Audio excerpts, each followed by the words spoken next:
Мұса пайғамбар Алла тағаламен сөйлескен. Күндердің күні Тур тауында отырып ол кісі Аллаға жалбарады. О жаратқан ием, Тәңірім, келші, мен бір саған қарайын, бір саған назар салайыншы деп жалынады. Құранда айтады: Қала Рабби арини анзур илейк. Яғни Мұса пайғамбар айтады екен: Ей Раббым, келші, мен саған бір назар салайын, бір көрейінші дейді екен.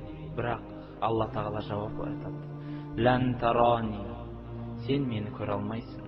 Вәләкин инзур иләл джабали, ин истақарра маканаху фасауфа тарани. فلما تجلى ربه للجبل جعله دكا وخر موسى صعقا فلما أفاق قال سبحانك تبت إليك وأنا أول المسلمين. Ей Раббым, келші, мен саған бір назар салайын дегенде Алла тағала: жоқ, мені көре алмайсың бұл дүниеде, маған назарың түсе алмайды дейді. Бірақ Мұса пайғамбар айтады: мен көрейінші дегеннен кейін: ондай болса, анау тұрған бір тауға қарашы, тауға назар сал, соған мен біраз нұрымды шашамын. Егер сол тау орнында тұра алса, маған қарай алғаның, егер сол тау орнында тұра алмаса, өзің білерсің деді.